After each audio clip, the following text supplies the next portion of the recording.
자, 분자에 관한 법칙. 그래서 분자는 보일-샤를의 법칙. 학교 다닐 때 배우지 않으셨어요? 보일-샤를의 법칙? 보일의 법칙은 뭐예요? 압력과 부피와의 관계. 샤를의 법칙은 뭐와? 부피와 온도와의 관계. 그죠? 그래서 보일의 법칙, 기체의 법칙인데 기체, 압력이 올라가면 부피는 어떻게 돼요? 압력. 우리가 압축하잖아요. 고압 압축. 그죠? 고압 압축. 그러니까 압력과 부피는 반비례한다. 그래서 P1, V1은 P2, V2 보일의 법칙. 샤를의 법칙은 뭘로? 부피와 절대 온도와의 관계. 그래서 우리가 절대 0도라고 마이너스 273도를 절대 온도라고 부르는데 절대 온도 K라고 부르죠. 모든 물질은 마이너스 273도 되면 거의 분자 운동이 멈춘대요. 뭐 그 이하로 뭐 더 있다는 얘기도 있는데 어쨌든 마이너스 273도. 그래서 우리가 샤를의 법칙의 그 그래프 직선을 이렇게 그린단 말이에요. 그래서 부피가 온도가 1도 증가할 때 부피는 273분의 1씩 증가한다. 부피가. 그래서 이 270도에서부터 시작을 한다는 얘기죠. 샤를의 법칙입니다.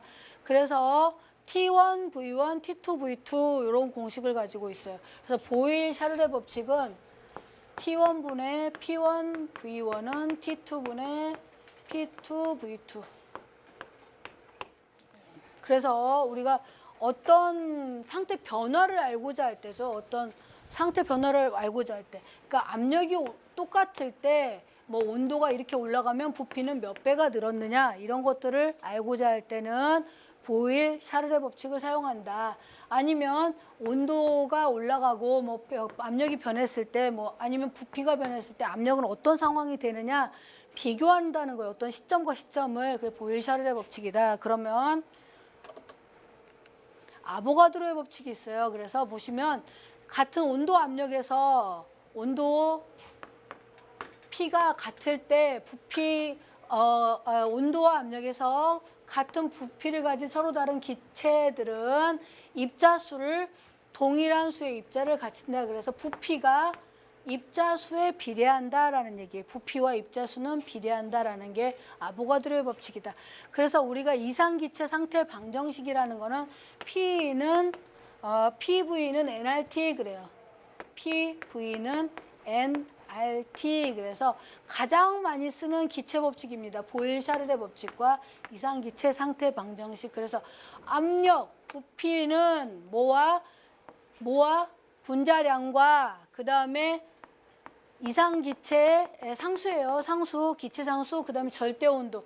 요것과 이런 관계를 가지는 거 이상기체 상태 방정식이다. 그래서 이 N은 몰수는 몰은 아까 뭐라고 그랬어요? 질량을 분자량을 반대죠. 몰은 질량을 분자량으로 나눈다. 그래서 N분의 W라고 나타내고 있습니다. PV는 nRT 또는 이거는 N분의 WRT로 나타낸다라는 얘기죠. 어떤 때는 이런 걸 보일-샤를의 법칙을 적용하고 어떤 때는 이상기체 상태 방정식을 적용하느냐라고 할 때는 어떤 때요? 어떤 온도와 압력 시점이 다른 두 가지를 비교할 때는 보일-샤를의 법칙을 사용하고요.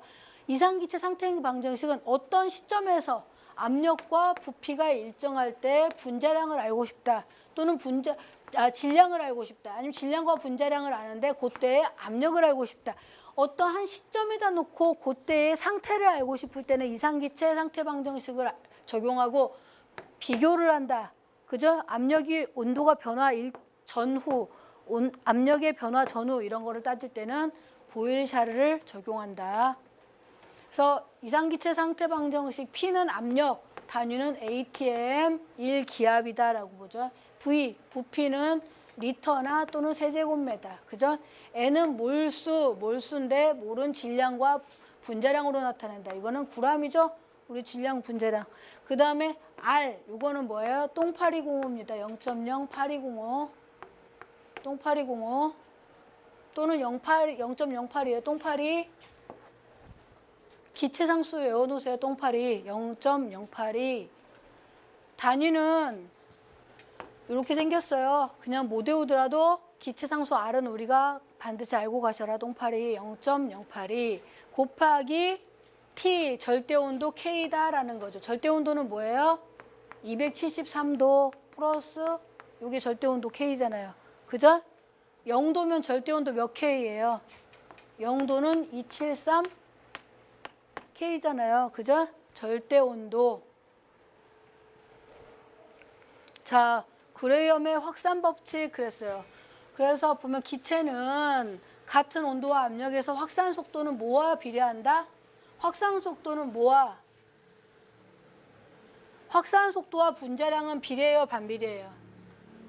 확산 속도, 기체가 확산하는데 분자량이 크면 클수록 확산이 잘 돼요, 안 돼요? 무거울수록 안 될 거 아니에요. 그러니까 확산과 분자량은 반비례한다. 그죠?